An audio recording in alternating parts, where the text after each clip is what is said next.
Olá, tudo bem com vocês? Aqui é Carlos, o colecionador por hobby. E hoje, meu povo, hoje é dia da gente falar sobre a saga dos X-Men, edição de número 23, que é a edição de abril e chegou em junho.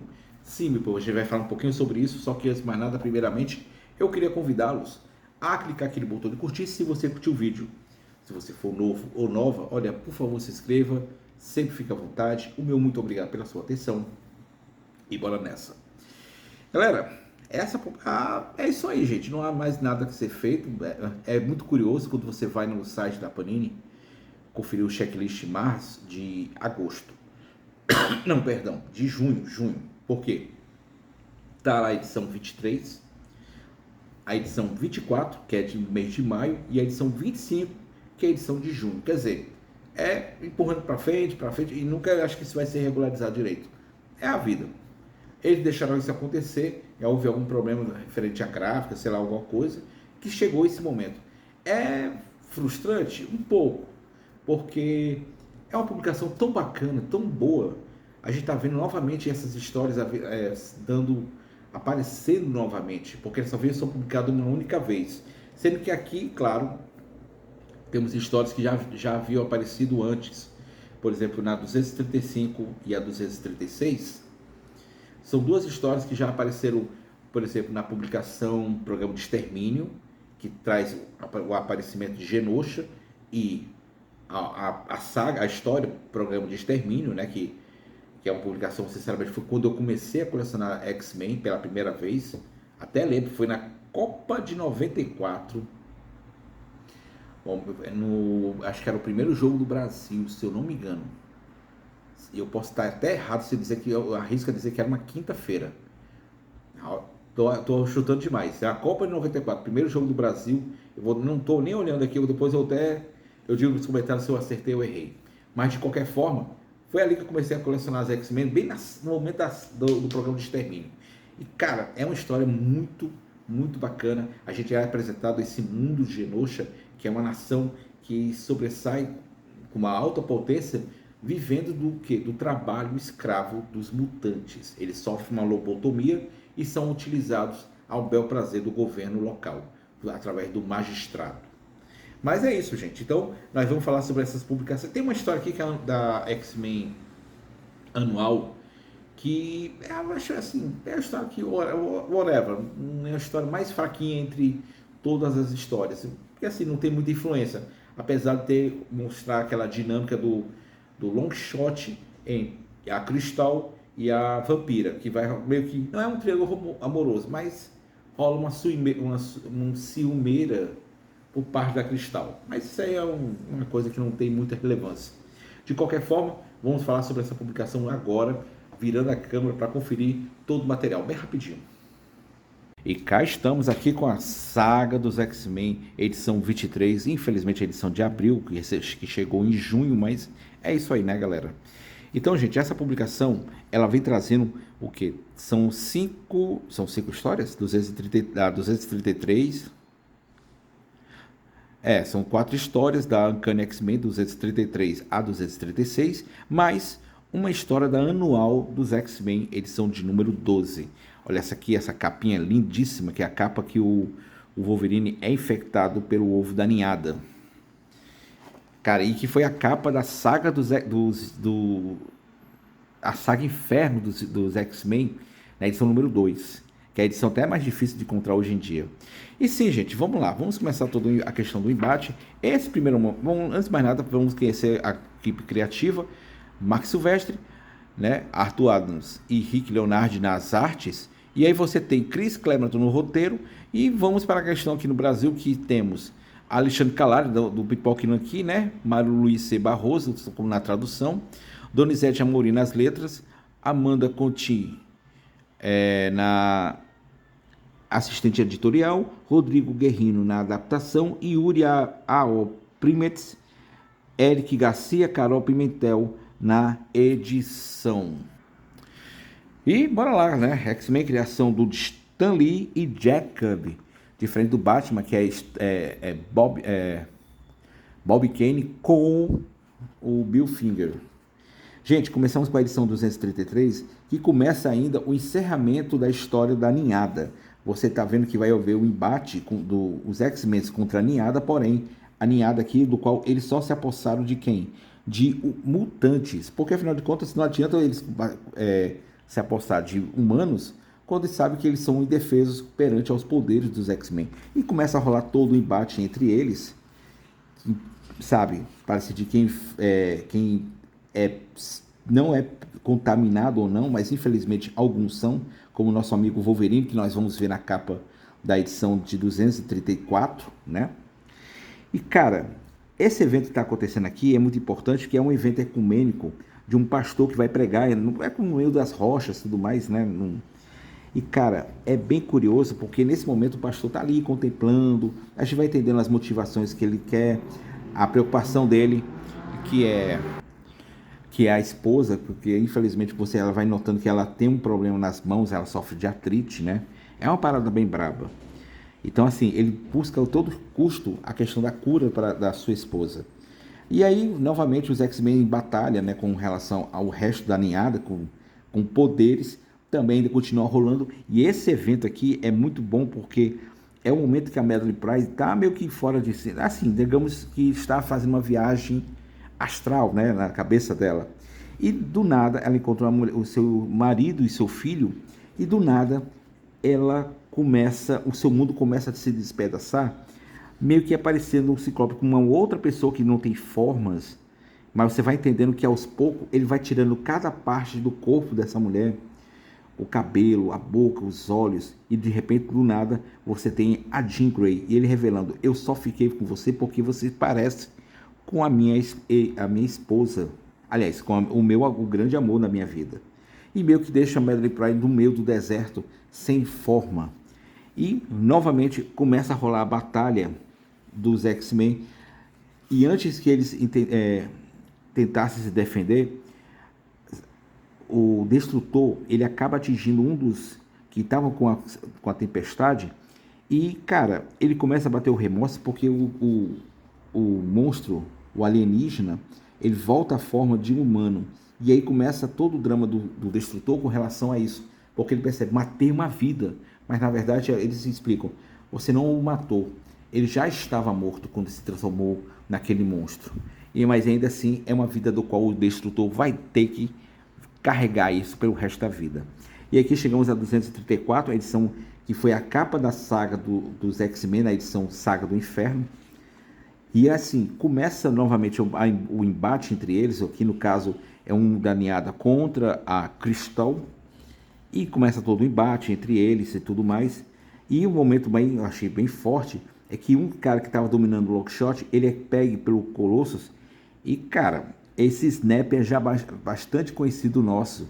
Esse snap é o som que a Gwen Stacy fez naquela ponte do Brooklyn, do Brooklyn, ao qual foi derrubada pelo Duende Verde. O Homem tenta salvá-la, só que infelizmente acontece o pior com ela. Então esse snap já é um velho conhecido nosso. E no meio de tudo isso tem um casal que está se pegando e está nem aí pro que está rolando aí. Então, porque o amor é lindo. Que brega.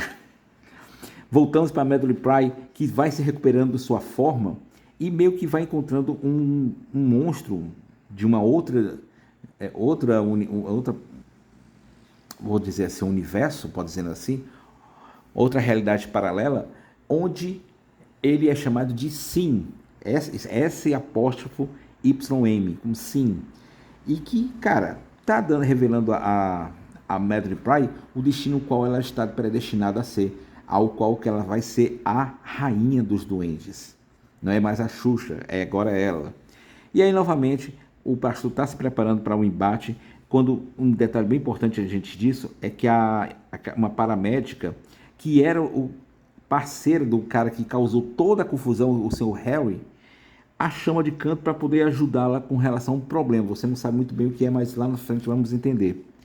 Cara, novamente vamos à batalha, tá rolando o fight, e aí o bicho da ninhada que tá levando o Wolverine o derruba bem perto do palco e o pastor vai lá ajudá-lo para curá-lo.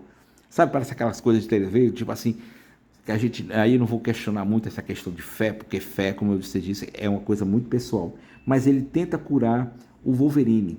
E, cara, você pode... claro, ele tem um poder de cura, ele está se beneficiando com esse detalhe. Mas, vemos e convenhamos, talvez precisava de alguém para acalmar uma pessoa. E, às vezes, a palavra do Senhor pode ter ajudado o Wolverine a se acalmar e deixar que o seu organismo o ajudasse a se recuperar. Isso é uma questão que a gente pode levantar, porque, afinal de contas, a palavra do Senhor sempre tem esse poder de, né, de acalmar as pessoas. E aí, novamente, o povo do pastor quase sendo pego, mas foi detido pelo o destrutor. E, cara, em um determinado momento, o Harry pega a esposa do pastor, aprisionando. E do nada surge o Wolverine já para dar o bote. E nesse momento ele se recupera, volta à sua forma humana, mas ele já disse: você não é... Eu sei que tu não entende mais, Harry. Harry Palmer morreu faz uma cara. Agora pelo menos ele pode descansar em paz. Snitch. Coisa que no qual a gente acha que não vai ver essa cena. Talvez no próximo, né, do filme do Wolverine. E do nada a mulher, ele se encontra o casal e ele descobre que a mulher está curada do problema dela da artrite. E você vê a enfermeira indo-se embora. A gente não sabe muito bem o que vai ser isso em breve, mas no futuro talvez isso é dito para nós. E é nesse momento que o pastor dá um depoimento importante explicando sobre a questão do ódio aos mutantes, no qual que não faz sentido algum. Então, cara, isso é muito legal, bacana. Cara, essa história não é muito, digamos assim, relevante com relação a toda a história que está acontecendo. Mas é interessante para as relações pessoais, principalmente entre Cristal e Vampira. A aventura começa com a Tempestade indo em direção em algum lugar. Você não entende muito bem o que é, mas você descobre que eles estão indo para a Terra Selvagem, porque aconteceu alguma coisa lá. E aí você descobre que a Terra Selvagem foi devastada. Você não entende o que foi que aconteceu, mas você sabe que alguma coisa de ruim foi grave. E aí do nada você tem o auto-revolucionário colhendo alguma coisa que vai ajudar a uma determinada missão. E quando você vê um velho inimigo dos Vingadores aparece, o Terminus. Ele esteve até na edição Saga dos Vingadores número 1. E aí começa a rolar todo o embate. E, cara, no momento o Terminus ele é derrubado. E aqui o momento que acontece algo no qual que vai acontecer em relação ao Longshot e os restantes dos X-Men, que vai meio que causar uma relação, algo entre a Vampira e a Cristal. A Vampira, tentando vencer o Terminus, vai ter que utilizar de uma artimanha, que é absorver os poderes do Longshot, para que ele possa vencer esse inimigo. Claro que isso vai causar alguma coisa em relação a Crystal. E aí do nada começa todo o embate e eles vencem. Só que aí vai rolar alguma coisa aqui que talvez, assim, como eu disse, não é tão importante assim. Essa história eu achei até mais divertida, que é o Mojo descobrindo que os X-Men haviam morrido. E aí, cara, eles resolvem tentar substituí-lo. Aqui eu não sei se é uma piada interna, desenhando os principais, sei lá, figuras da Marvel, mas eu não sei. Mas essa aqui é a velha companheira do Longshot, que é a Rita. É Rita Ricochete, coisa assim do tipo. E, cara, eles começam a tentar substituir X-Men com versões femininas. Claro que não dá certo. Uma versão meio mecha, ou outra mais, sei lá, mais alternativa, até mesmo de animais. Ele só consegue sucesso com os X-Baby. Rapaz, é até divertido, cara. E, cara, por incrível que pareça, os X-Baby dão uma audiência muito boa para ele. E então o Mojo, que queria antes matá-lo, que resolve adorá-los. E é claro que isso vai causar algumas aventuras lá na frente. Voltando por essas duas últimas histórias, que é a 235 e a 236, a gente nos apresentado Genosha, a terra onde de grande prosperidade, mas é claro, ela se vale pelo quê? O trabalho escravo mutante. Pela Panini, essa história já havia sido publicada em algumas outras vezes. Na primeira, na revista Programa de Extermínio, onde nos apresentou a Genosha e ao programa de extermínio, e numa outra foi justamente na saga Inferno, na edição de número 3. Então, assim, essa história já é uma velha conhecida nossa. E é claro, você apareceu na primeira vez na editora Abril. Cara, é uma coisa curiosa que a revista da saga dos X-Men, ela tem um poder muito de, sabe, ela tem a oportunidade de repetir, de nos trazer histórias que nunca haviam sido publicadas antes. Outras que histórias já haviam sido publicadas já com várias vezes. Então, assim, é um meio a meio que, mas que vale que são somente as que haviam sido publicadas somente uma vez. A história começa com um mutante tentando salvar o filho de se tornar escravo, fazendo com que ele fosse levado de avião para algum lugar. E é claro que o exército de Genosha não vai deixar barato, e esse cara vai lutar com todas as formas para não deixar nada acontecer com o filho. Porém, ele é morto e ele descobre que o filho viajou, está no avião. E é claro, rola todo um embate entre a equipe para recuperar esse bebê, trazendo uma equipe de paramédicos que é transportado pela Madeline Pryor. Eles são capturados e teletransportados para Genosha. E aí vocês sabem, aí os X-Men vão investigar esse caso. E os X-Men vão investigar, vão para Genosha, tentando descobrir o que está acontecendo. Eles tentam se infiltrar, mas não conseguem. E aí, claro, eles conseguem serem capturados para fim até de descobrir o que foi que aconteceu a eles. Rola toda a questão do embate entre os X-Men e Genosha, mas eles não conseguem escapar. Em um determinado momento, Wolverine e Vampira são pegues, mas aí eles têm os seus poderes anulados. E aí a gente é conhecido como o filho do principal responsável por essa nova forma de governar Genosha. E, cara, essa história vai justificar muito o fato de que ele tem uma namorada, e essa namorada, infelizmente, ela é uma mutante. E, infelizmente, ela foi capturada para se tornar uma escrava do país de Genosha. E, cara, essa história, ela tem não termina, digamos, com o Wolverine e a Vampira e o Wolverine com um detalhe. Vampira está com a consciência de Carol Danvers. Até o Wolverine percebe isso, notando pelo cheiro. E, cara, essa aventura tem meio que não é concluída de cara aqui. Somente na edição 24 nós vamos ter meio que a conclusão dessa história de Genosha. Gente, desculpa a voz, é isso mesmo, ficou falhando no final, mas é isso aí. Mas de qualquer forma, tá aqui, edição 23, sinceramente, leitura paga, fantástica publicação, como eu sempre gosto de repetir, é uma das melhores publicações. A gente já havia conversando um pouquinho sobre a questão de eles reiniciarem, mas gente, nem sei se eles têm coragem de fazer isso, mas é uma pretensão deles. É algo que normalmente alguém faria para atrair novos leitores, ainda mais com um momento desse que a saga dos X-Men, os X-Men estão em alta, então, gente, provavelmente isso possa acontecer. Não sei se, por exemplo, na edição 250, eu acho que seria um momento até interessante se eles fossem fazer isso, na 250, porque é um momento que está acontecendo a Polaris está se recuperando, se não me engano, a Polaris na 250, ela está se libertando do domínio do pessoal do Carrasco, né?